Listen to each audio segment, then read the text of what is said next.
Nous sommes aujourd'hui à la médiathèque de Cocrioville au Havre en compagnie de Thierry Roussel-Pochon. Bonjour Thierry. Bonjour. Et merci d'être avec nous aujourd'hui sur Westrack. Si vous êtes là, c'est pour parler dans un premier temps de cet endroit, mais également de l'événement Manga Mania qui a lieu ici jusqu'au 31 décembre. Mais avant d'en parler, est-ce que vous pouvez nous rappeler les différents services que vous proposez dans cette médiathèque ? Alors, dans la médiathèque, il y a beaucoup de choses. Il y a forcément le prêt de documents, donc de livres et de DVD, des magazines, aussi bien pour un public jeunesse que pour un public adolescent et adulte. Et en plus de ça, on propose donc différents ateliers. On a notamment un service jeux vidéo.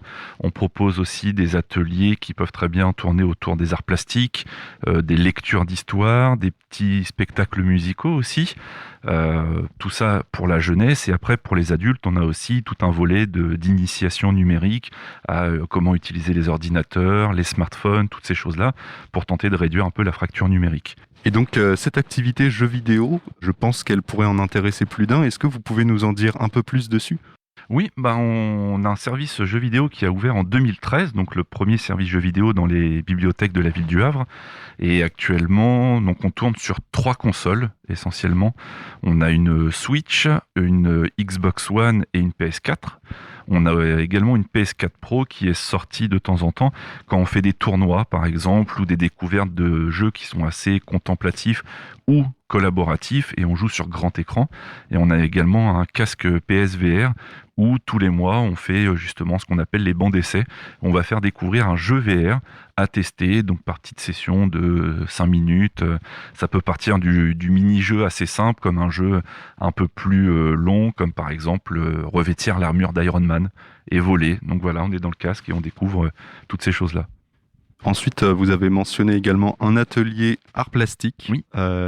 Quel genre d'art vous proposez Il y a un peu de tout, donc ça s'appelle les arts en herbe. La plupart du temps, en fait, ça va être faire découvrir un artiste.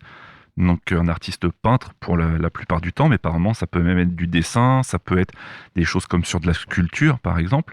Et les agents, en fait, l'équipe fait découvrir aux participants l'artiste en question, donc qui est cette personne, ce qu'elle a fait, lui montrer des exemples de création artistique.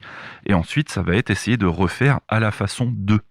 Donc essayer de s'imprégner un petit peu du style artistique, de la patte, et refaire quelque chose, donc guider avec l'équipe pour essayer vraiment de reprendre un petit peu les différents styles qui existent. Et pour continuer dans le thème des arts graphiques, la médiathèque accueille en ce moment une exposition de manga. Est-ce que vous pouvez nous en dire un peu plus à ce sujet ?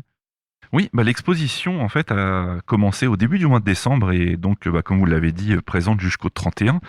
Et en fait, elle est en lien avec notre événement Manga Mania, donc qui s'est tenu là. Les dernières actions sont passées juste là il y a quelques jours. Et voilà, on a proposé donc des ateliers de dessin sur papier, de dessin sur tablette graphique, une projection de film aussi. On a eu un escape game dans l'univers manga qui se faisait en une trentaine de minutes à peu près pour un public jeunesse. Et on a également travaillé avec la classe relais du collège Eugène Varlin, avec une artiste havraise, à l'élaboration et la création de quelques planches manga. Donc comme c'était un petit groupe, on n'a pas fait un livre de 200 pages forcément, mais on était sur une histoire courte en quelques pages pour vraiment créer et garder vraiment ce côté partenariat qu'on a sur les structures du territoire en fait. Et donc on rappelle que cette exposition est encore ouverte. Si ça vous intéresse, n'hésitez pas à aller y faire un tour. Ensuite, est-ce qu'on peut lire ou emprunter des mangas à la médiathèque si on souhaite découvrir cet univers ? Bien sûr, il y a aussi bien des mangas jeunesse qui peuvent être sur des choses très connues comme One Piece, Naruto forcément, Dragon Ball pour les plus connus. Il y a aussi des choses peut-être un petit peu moins vraiment mises en avant, mais pour la jeunesse, il y en a pas mal. Et même pour les adolescents et adultes, on a aussi des choses qui vont être plus sur le seinen, donc les mangas vraiment adultes. On a toute une partie comme ça aussi dans l'espace pour les plus grands. Plus généralement, quelles sont les autres actions que vous proposez ? Il y a beaucoup de choses. Comme je disais tout à l'heure, voilà des lectures, des spectacles musicaux, des initiations numériques. On propose aussi, on fait beaucoup d'accueil de classe, on fait aussi des actions en dehors de la structure. Donc par exemple avec des crèches, des garderies, des RPA aussi, donc les résidences personnes âgées. On propose tout ce volet-là d'actions, par contre, qui ne sont pas ouvertes au public, forcément, parce que ce sont des partenariats. Après, avec le public, on a aussi, comme je disais tout à l'heure, les arts en herbe en art plastique. Il existe aussi la version pour les tout petits, donc qui s'appelle les petits artistes, où là, c'est pareil, on va être sur un travail de création artistique.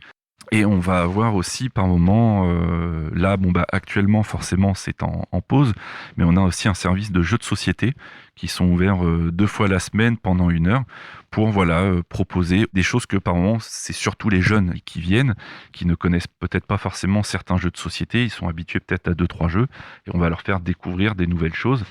Et par moment même, pourquoi pas de créer un jeu, d'essayer ou de leur proposer un jeu que nous avons mis en place, et ça va être à eux de le créer en fait physiquement.